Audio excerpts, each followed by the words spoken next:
Hello dear students, कैसे हैं आप सब लोग। दिवाली आने वाली है और दिवाली की वैकेशंस भी आएगी आपकी कुछ दिनों की, तो उसमें पूरा एंजॉय भी करना है और साथ साथ अपन को स्टडी पर भी कंसंट्रेशन करना है, क्योंकि अपन कॉम्पिटिटिव एग्जाम फेस कर रहे हैं। आज का जो अपना टॉपिक है वो है intensity of electric field due to spherical shell और solid conducting sphere. Intensity of electric field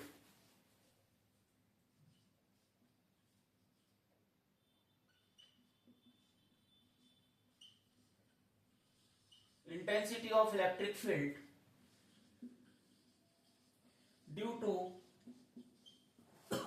spherical shell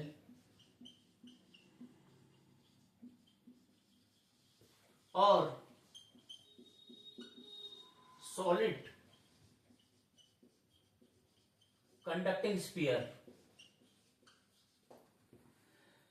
When we supply the charge to the spherical shell or solid conducting sphere, then it is uniformly distributed among the surface. There is no amount of charge present inside the sphere. तो अपन अगर किसी solid conducting sphere को या spherical shell को charge देते हैं तो वो केवल उसकी सरफेस पर होता है, शेल के अंदर कोई चार्ज प्रेजेंट नहीं होता है। तो first of all we find the intensity of electric field outside the sphere, then we find the electric field on the surface and finally inside the sphere. तो कंसिडर ए स्फीयर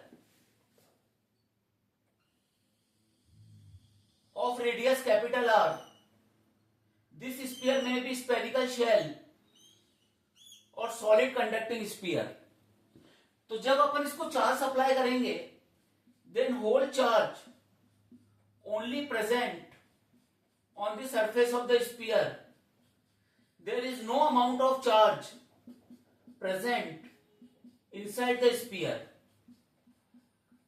अगर shell है तो obviously charge तो surface पर ही होगा, लेकिन अगर ये सॉलिड कंडक्टिंग स्फीयर है तो भी पूरा का पूरा चार्ज सरफेस पर आ जाता है, because intensity of electric field inside the conductor is zero.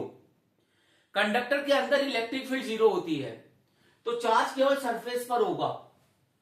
Radius of sphere is capital R and we have to find electric field outside the sphere at a distance small R from centre.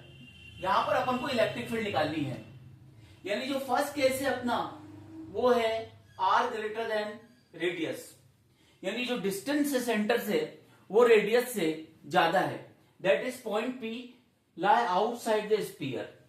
तो इस point पर अपन को electric field find करना है। तो जब अपन electric field निकालेंगे स्फीयर के बाहर किसी पॉइंट पर, then we construct a Gaussian surface about point P. तो P पॉइंट के अबाउट एक Gaussian surface कंस्ट्रक्ट करेंगे। Gaussian surface, ये P पॉइंट, सेंटर से डिस्टेंस है इसका R। यहां पर जो चार्ज है वो केवल सरफेस पर है, therefore we determine surface charge density. जब चार्ज सरफेस पर होता है तो हम सरफेस चार्ज डेंसिटी फाइंड करते हैं। Surface charge density sigma is equal to charge upon area, surface area. तो यहां पर सपोज इस पर क्यू चार्ज है तो सरफेस चार्ज डेंसिटी हो जाएगी क्यू अपॉन इस सरफेस पे चार्ज है तो ये आ जाएगा 4 pi R square, Q upon 4 pi R square. तो क्यू की वैल्यू आ जाएगी sigma into 4 pi R square, coulomb per metre square, coulomb per metre square. तो इस पॉइंट पर इलेक्ट्रिक फील्ड फाइंड करना थी आपको, तो हमने एक गॉसियन सरफेस कंस्ट्रक्ट की है इस पॉइंट पी के about, which is also a sphere of radius small R, जो कि स्मॉल आर रेडियस का एक स्फीयर है। तो इस गॉसियन सरफेस पर अगर अपन एक पॉइंट लेते हैं तो यहां पर जो इलेक्ट्रिक फील्ड होगा वो नॉर्मल होगा, यानी रेडियस की डायरेक्शन में होगा। In case of conductor electric field is always normal to the surface, तो रेडियस के अलोंग होगा इलेक्ट्रिक फील्ड रेडियस के अलोंग होगा।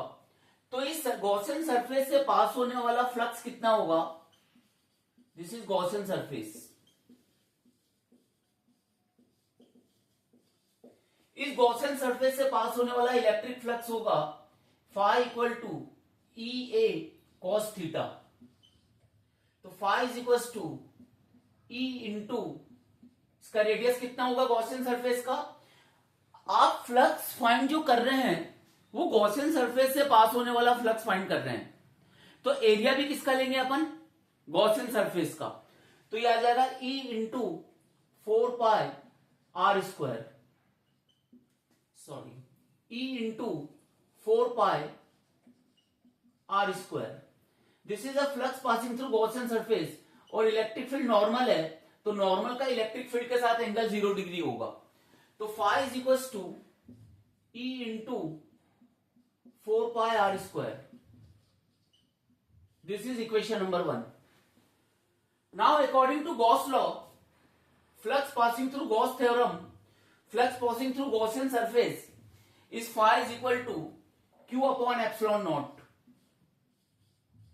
Q अपॉन एप्सिलॉन नॉट, ये जो फॉर्मूला है ये फ्लक्स का है अकॉर्डिंग टू गॉस लॉ के accordingly. Phi equal to Q by epsilon naught, और Q की वैल्यू क्या लिख सकते हैं? Sigma into 4 pi R square upon epsilon naught. This is equation number 2। On equating these two equations we get electric field. दोनों को equate किया, E into 4 pi R square is equal to Q by epsilon naught. तो यहां से electric field आ जाएगी E is equal to 1 upon 4 pi epsilon naught Q by are square. अब मुझे बताइए सिग्मा की टर्म्स में इलेक्ट्रिक फील्ड क्या आएगा? Q की वैल्यू क्या होगी? Sigma into 4 pi R square upon 4 pi epsilon naught R square. 4 pi से 4 पाई कैंसल, तो ये आ जाएगा sigma into R square upon epsilon naught R square. That is electric field is inversely proportional to the square of distance. तो this is the intensity of electric field outside the sphere. बाहर किसी point पर electric field निकाला है। अब second case में हम जो इलेक्ट्रिक फील्ड निकालेंगे वो फाइंड करेंगे on the surface, electric field on the surface. Therefore distance from centre is equal to radius of the sphere. Distance जो है रेडियस के बराबर हो जाएगा, तो उस केस में इलेक्ट्रिक फील्ड क्या आ जाएगी बेटा? E इज इक्वल टू, यहां पर R की जगह कैपिटल R रख देंगे। Gaussian surface just surface of sphere से पास होगी, तो E इज इक्वल टू आ जाएगा 1 upon 4 pi epsilon naught Q by are square. This is the electric field on the surface. ये सरफेस पर इलेक्ट्रिक फील्ड होगा, तो यहां पर आर स्क्वायर से आर स्क्वायर कैंसिल हो जाएगा। Then we get electric field in the terms of surface charge density sigma by epsilon naught. This is the electric field on the surface of the sphere. Now we determine the electric field inside the sphere.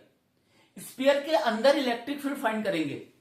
तो मुझे एक बात बताइए, अगर point अंदर है sphere के और गॉसियन सरफेस कंस्ट्रक्ट करेंगे तो सारा का सारा चार्ज सरफेस पर है और कंडक्टर के अंदर इलेक्ट्रिक फील्ड 0 होता है।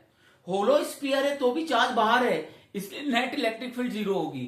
यानी inside the sphere electric field inside the sphere will be 0। Sphere के अंदर हर पॉइंट पर इलेक्ट्रिक फील्ड 0 होगा। तो अब हम इसका अगर कैरेक्टरिस्टिक्स ड्रॉ करते हैं इलेक्ट्रिक फील्ड वर्सेस डिस्टेंस, तो ग्राफ कैसा बनेगा? We are plotting the graph between distance and electric field. तो स्फीयर के सरफेस तक इलेक्ट्रिक फील्ड 0 है, just inside the surface electric field 0 होगा। जैसे ही हम सरफेस पे आएंगे इलेक्ट्रिक फील्ड मैक्सिमम हो जाएगा, और उसके बाद जैसे जैसे डिस्टेंस इंक्रीज होगी electric field 1 by are square के अकॉर्डिंगली डिक्रीज होता जाएगा। तो इसका ग्राफ बनेगा, सरफेस पे इलेक्ट्रिक फील्ड मैक्सिमम है और इनसाइड द स्फीयर 0 है, और बाहर जाएंगे तो ग्राफ होगा E proportional to 1/r² dependent, ये इलेक्ट्रिक फील्ड और डिस्टेंस में ग्राफ होगा। तो ये जो अपन ने टॉपिक डिस्कस किया था, ये था intensity of electric field due to the oval spherical shell and conducting solid sphere. तो आपको अच्छे से समझ में आ गया होगा, ठीक है। आपको घर पे रिवाइज भी करना है इसको। Thank you very much, happy Diwali.